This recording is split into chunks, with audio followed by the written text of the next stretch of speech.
Audio Jungle.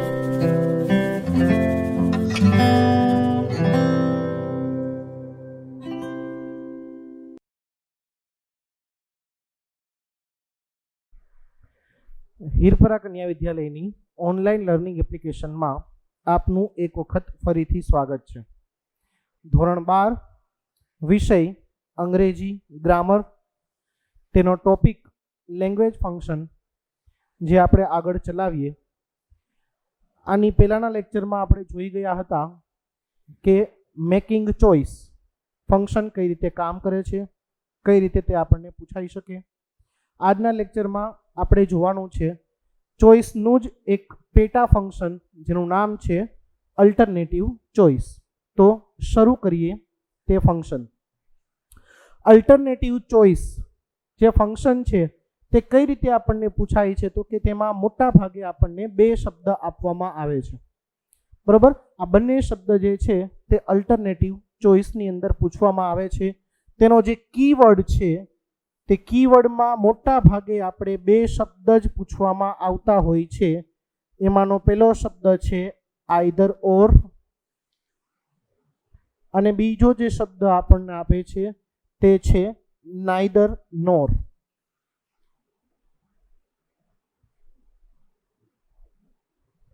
જો વાક્ય હકારાત્મક એટલે કે સકારાત્મક હોય તો આઈધર ઓર, અને જો વાક્ય નકારાત્મક હોય તો નાઈધર નોર, બરાબર. વાક્ય રચના ખૂબ જ સહેલી છે. આ બંને શબ્દ આપણને 9મા ધોરણથી, નામ જોવા જઈએ તો 8મા ધોરણથી આપણી પાસે આવી ગયા છે ભણવામાં. એટલે વાક્ય રચના થોડીક ફરે છે. એ ક્યાં ફરશે તો કે નાઈધર નોર વડે ફરશે, અને એ પણ ક્યારે તો કે અમુક કાળમાં, જે આપણે જોશું. પણ તે પહેલા બંનેની વાક્ય રચના જોઈ લઈએ. આઈધર ઓરમાં બે પ્રકારની વાક્ય રચના પૂછાય છે. એક વાક્ય રચના કેવી હોય કે જેમાં ક્રિયા સમાન હશે,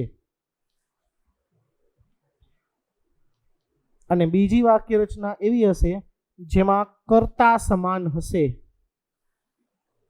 ખાસ ધ્યાનમાં રાખજો, એક વાક્ય રચનામાં ક્રિયા સરખી હશે, કર્તા એક જ હશે.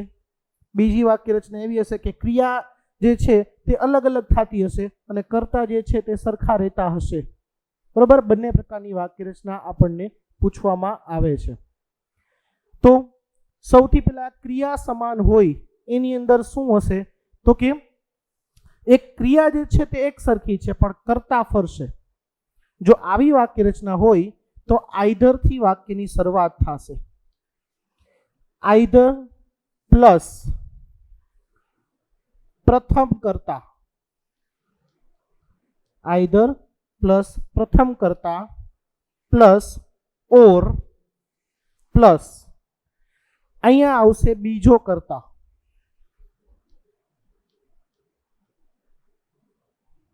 આઈધર પછી પેલો કર્તા, ઓર પછી બીજો કર્તા, અને ત્યારબાદ આપણું બાકીનું વાક્ય એટલે કે ક્રિયાપદ જે આપ્યું હોય અથવા તો ઓબ્જેક્ટ આપ્યું હોય તે લઈને વાક્ય પૂરું કરવાનું, બરાબર. આઈધર પ્રથમ કર્તા, ઓર બીજો કર્તા અને ક્રિયાપદ, બરાબર.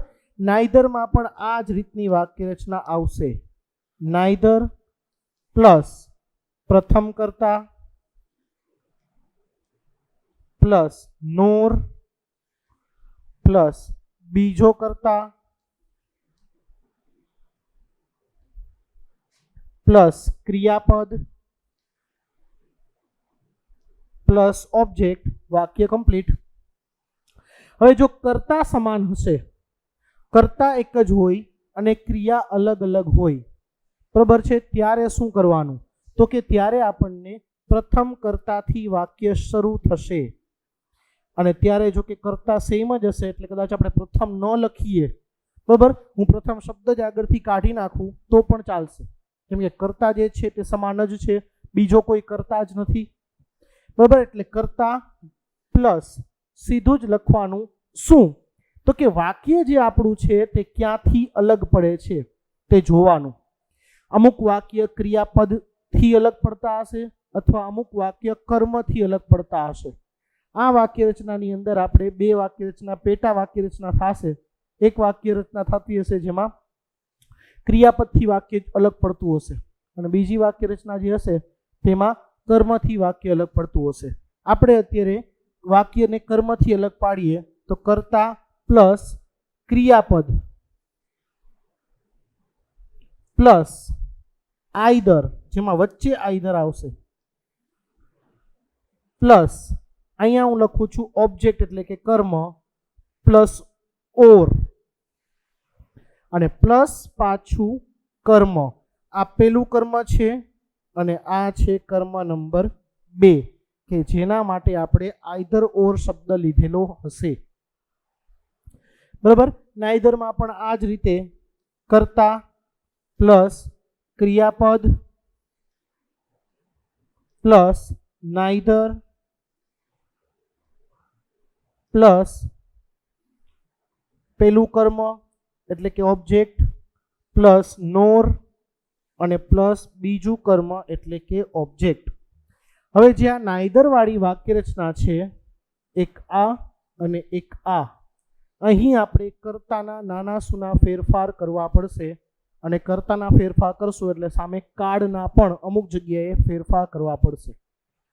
આઈધર ઓરની અંદર એમાં કાંઈ પ્રોબ્લેમ છે નહીં. વાક્ય રચના ખૂબ જ સરળ છે. હવે કદાચ કોઈને આઈડિયો ન આવ્યો હોય તો આપણે સેમ્પલનું એક વાક્ય જોશું, બરાબર.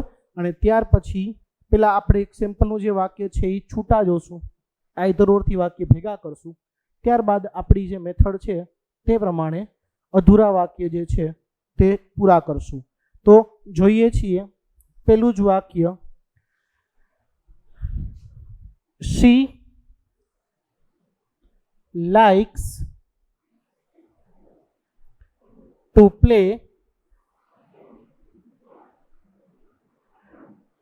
cricket. She likes to play cricket. She likes to play tennis. She likes to play cricket અને she likes to play tennis. હવે વિચારો વાક્યમાં કોમન વસ્તુ કેટલી આવી? she બંનેમાં છે, લાઇક્સ પણ છે બંનેમાં, ટુ પ્લે ઈ પણ બંનેમાં છે, ઓબ્જેક્ટ ફરે છે, અહીં ક્રિકેટ છે ત્યાં ટેનિસ છે. તો યાદ રાખવાનું ઈ કે વાક્યને આપણે આઈધર ઓરથી કરશું. કરતા સરખો છે, ક્રિયા અલગ અલગ છે. આમ તો ક્રિયા પણ સરખી જ કહેવાય, કર્મ અલગ અલગ આપ્યું છે, બરાબર. એટલે આપણી જે બીજી વાક્ય રચના છે તે પ્રમાણે આપણે વાક્ય કરશું. સરખી વસ્તુ એકવાર, she likes to play. she likes to play. હવે ક્રિકેટની પહેલા આપણે લખશું આઈધર શબ્દ, ત્યાર પછી પેલું કર્મ જે આપણને આપ્યું છે ક્રિકેટ, ત્યારબાદ આપણે લખશું ઓર શબ્દ અને ત્યારબાદ બીજું કર્મ આપણે આપ્યું છે દાખલા તરીકે ટેનિસ. આ આપણું વાક્ય complete. She likes to play either cricket or tennis. તેણીને કાં તો ક્રિકેટ ગમે છે અથવા તો ટેનિસ ગમે છે, બરાબર. અહીંયા આવા વાક્યનો મિનિંગ એ થયો કે બંને સાથે ગમશે નહીં, બરાબર. ઘરે કોઈક મહેમાન આવ્યા હોય અને મહેમાનને નોર્મલી પૂછવામાં આવે છે કે ચા ચાલશે કે ઠંડુ ચાલશે, અથવા ઠંડુ ચાલશે કે ગરમ ચાલશે, બરાબર. આપણને ખબર છે કે ગેસ્ટ કોઈ પણ એક જ સિલેક્ટ કરવાના છે, બેમાંથી કંઈ પણ કરશે. તો આવી જ્યારે વાક્ય રચના થતી હોય કે બેમાંથી કોઈ એક જ વસ્તુ લેવાની વાત છે ત્યારે આવશે આઈધર ઓર, અને બેમાંથી કોઈ પણ વસ્તુ ન લેવાની વાત હોય, બે સિલેક્શન આપ્યા, બેમાંથી કાંઈ નથી લેવું, તો આવશે નાઈધર નોર. હવે આપણે બીજા વાક્ય તરફ જઈએ જેમાં કર્તા જે છે તે બે હશે તેવું વાક્ય, Rahul watches a movie. Rahul watches a movie. બીજું વાક્ય, રવિ perhaps. perhaps નો મતલબ છે કદાચ. રવિ perhaps watches a movie.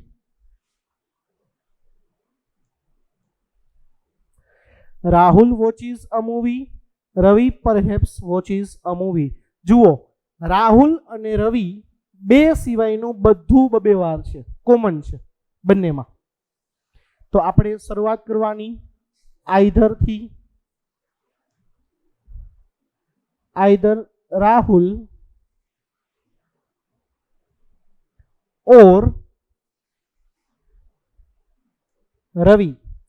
Either Rahul और Ravi watches a movie.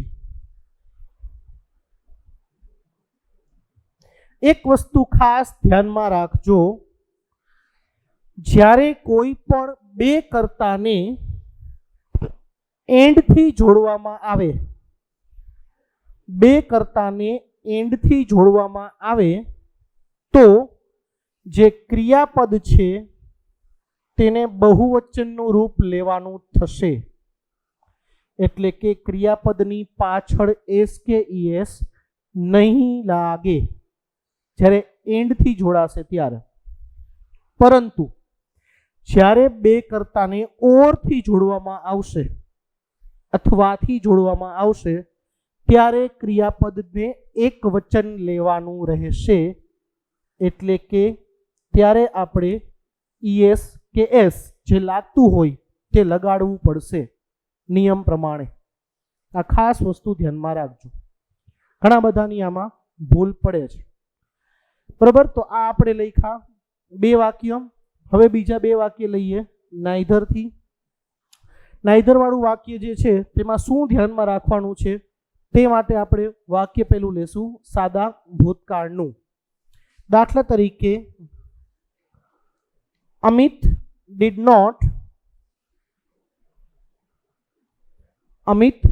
not sing a song.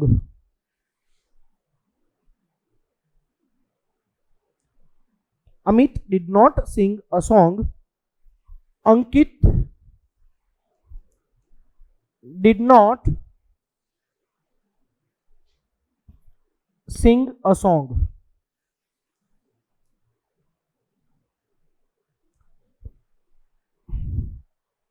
બે અલગ અલગ વાક્ય મેં લખ્યા. કરતા ફરે છે, ખાસ ધ્યાન રાખજો, ક્રિયા સરખી છે. અહીંયા અમિત છે, ત્યાં અંકિત છે, બાકીનું બધું જે છે તે સરખું છે. હવે વાક્ય કઈ રીતે બનાવવાનું?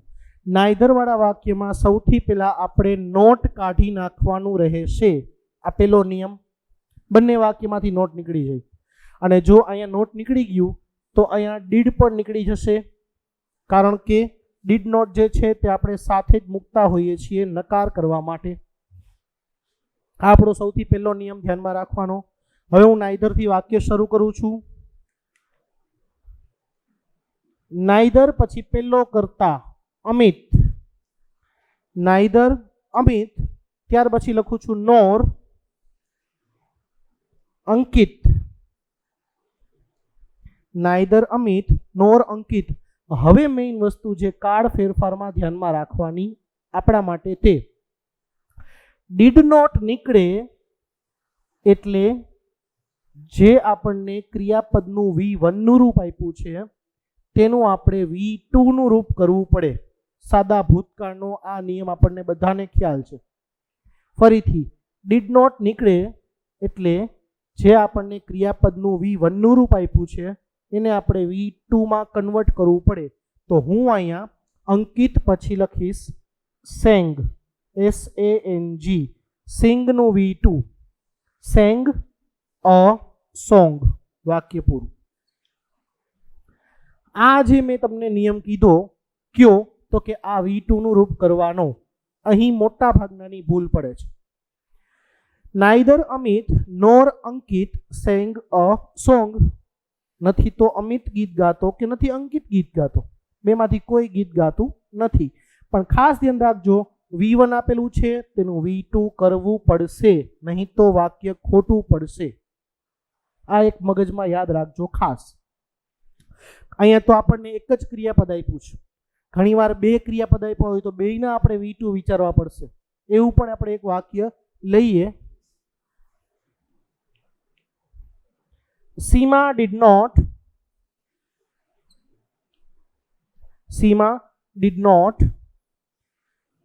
eat an apple. Seema did not eat an apple. She did not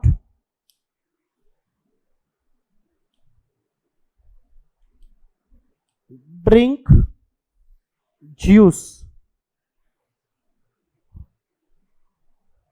વાક્ય આપણે લખ્યું, સીમા જે છે તે સફરજન ખાતી નથી, સીમા જ્યુસ પણ પીતી નથી. સીમા બંનેમાં કોમન છે, અહીંયા સી છે એટલે સીમા પ્રમાણે જ લીધેલું છે. આના કરતાં અલગ વાક્ય અહીંયા કરતા સરખા છે, ક્રિયા અલગ અલગ છે. ક્રિયા જુઓ, બંને ક્રિયાપદ મેં અલગ અલગ લીધેલા છે. એકમાં ઈટ છે, એકમાં ડ્રિંક છે. સૌથી પહેલું કામ મગજમાં વિચારવાનું, શું ડીડ નોટ કાઢી નાખીએ તો અહીંયા આનું V2 તો કરવું પડે, બરાબર. હવે આનું જે V2 છે એ પેલા વિચારી લેવાનું.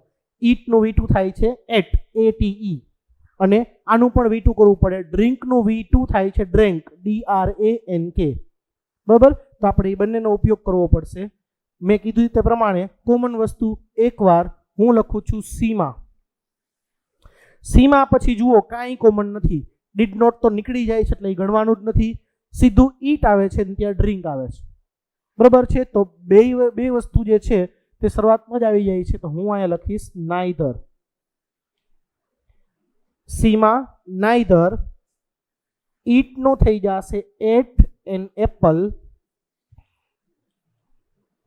સીમા neither ate an apple nor drank juice. આ આપણું વાક્ય complete. Seema neither ate an apple nor drank juice.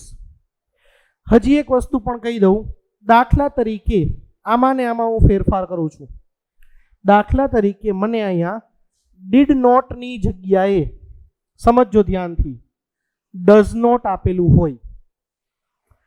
હજી એકવાર કહું છું કે દાખલા તરીકે મને ડીડ નોટની જગ્યાએ ડઝ નોટ આપેલું હોય તો મારે અહીંયા શું ફેરફાર કરવાના? આ સમજો, આપણે સાદો વર્તમાનકાળ ભણી ગયા. આપણને ડઝ નોટ આપતા હતા ત્યારે એવું કહેવામાં આવતું કે ક્રિયાપદની પાછળથી એસ કે ઈએસ કાઢી નાખવાનું જ્યારે ડઝ આવે ત્યારે. હવે આપણે ડઝને કાઢી નાખીએ છીએ તો ક્રિયાપદની પાછળ એસ કે ઈએસ ઉમેરવાનું. તો અહીંયા ઈટ છે એનું એટ કર્યું, પણ જો અહીંયા ડઝ હોત તો આપણે ઈટનું શું કરવું પડત? તો કે ઈટ્સ કરવું પડત. સમજો, હજી એકવાર કહું છું. અહીંયા જો ડઝ હોત અને આપણે ડઝ કાઢત તો આપણે આ ઈટનું ઈટ્સ કરવું પડત. સેમ વસ્તુ ત્યાં. અહીંયા ડ્રિંક છે, જો અહીંયા ડઝ હોત અને આપણે આ વાક્ય બનાવત તો ડ્રિંક જે આપણે ડ્રિંક કર્યું તેનું આપણે કરવું પડત ડ્રિંક્સ, પાછળ એક એસ લગાડવો પડત. પણ જો ડઝ આપ્યું હોત તો આપણને ડીડ આપેલું છે એટલે આ કંઈ ફેરફાર થશે નહીં. ક્લિયર? હવે છેલ્લું એક વાક્ય જોઈએ કે આપણને એક્ઝામમાં કઈ રીતે પૂછાય છે. અધૂરું જે વાક્ય છે તે. તો સ્ટાર્ટિંગ કરીએ. વિનય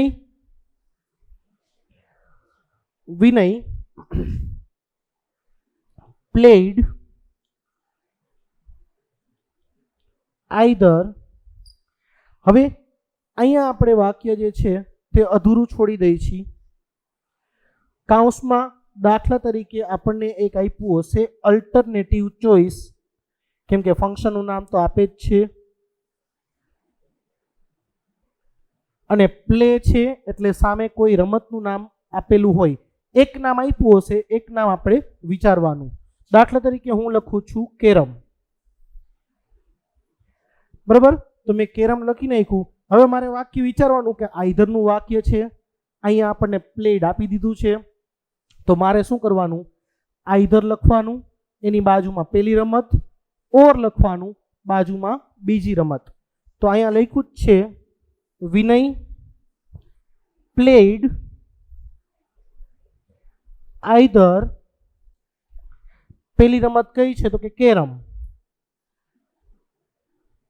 ઓર બીજી રમત તો કે આપણે વિચાર લઈએ દાખલા તરીકે ચેસ. તમે કોઈ પણ લખી શકો છો, એનો કોઈ ઇસ્યુ નથી. તમને મગજમાં જે રમત આવે તે લખવાની, ટ્રાય એટલી કરવાની કે કાઉન્સની દરેક વસ્તુ આવી જ આવી જોઈએ. જેટલી વસ્તુ બ્રેકેટમાં આપી છે તે દરેક વસ્તુ આપણી સામે હોવી જોઈએ. બરોબર છે. બાકીના તમામ જે વાક્ય છે તે આપણે આ રીતે જ કરવાના રહેશે. બરોબર છે. તો આ લેક્ચરની અંદર આપણે જોયું શું તો કે અલ્ટરનેટિવ ચોઇસ. નેક્સ્ટ લેક્ચરની અંદર આપણે જે ફંક્શન જોશું તે ફંક્શનનું નામ છે શોઈંગ રીઝન, કારણ દર્શાવવું. ત્યાં સુધી ઘરમાં રહો, સુરક્ષિત રહો.